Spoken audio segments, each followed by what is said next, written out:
We decided it was time to give one of Mom's classic Christmas stocking patterns a makeover. She designed the stocking, gosh, it's been 15 years ago. The yarns that we used then had come and gone, but it was still a cool stocking.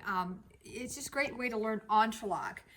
Originally, she designed this as a funky, non-traditional stocking.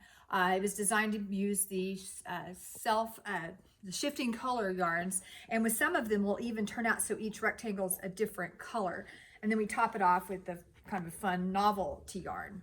Online Spano is a good choice. This is our updated version right here. And then we used Noro's Kanzahashi as the cuff. There's a ton of yardage on this Kanzahashi, so you'll have plenty left over to make multiple stockings or maybe even a hat. So that's the funky version. I then decided to reimagine it as a more traditional stocking. We used Rowan's Felted Tweed Aran, and we just alternate between the three colors to give kind of a patchwork look. The heel and toe are contrasting, and then we topped it off at the top with Rowan's Soft Blue Clay. I really like the way both of these turned out. When changing between these, it's really cool to do. You do have to cut the yarns each time, but I think it makes it a little easier on the Entrelac to kind of keep track of where you are, because the rectangles being different colors, it's a lot easier to not get lost in the pattern. The color changes to me just help make everything more clear. But they both turned out, I think, really fun. Like I said, Mom's sock was definitely overdue a makeover. It's too good of a pattern just to kind of sit in the archives. Entrelac knitting, it actually is easier than it looks. If you can decrease, pick up stitches, and slip stitches, you can do this. There's a lot of turning back and forth involved because you're doing each rectangle separately.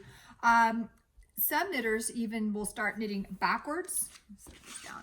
Just kind of going back and forth like a typewriter. We don't have to turn. If you're new to Entrelac, it's probably best if you just kind of stick with how the pattern's written at first. You don't get confused.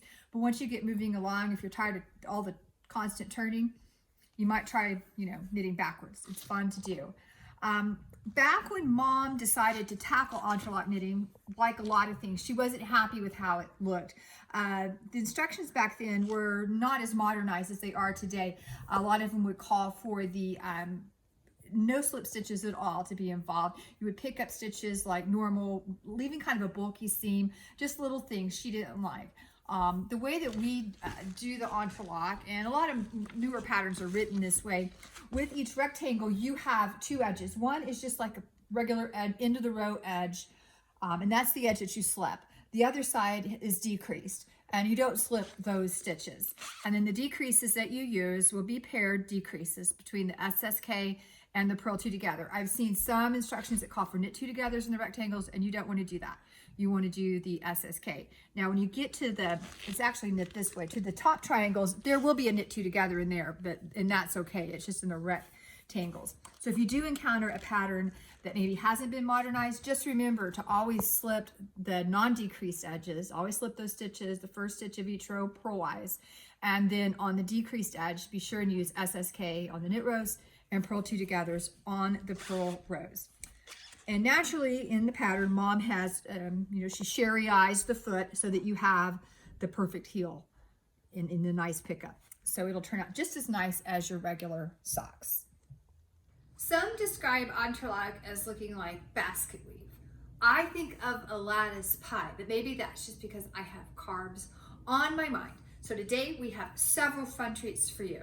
Now that my brain is thinking of pie, I have not only one, but two tasty pie recipes for you. The first is a shaker lemon pie, lemons plus tart plus crust. That's a yum.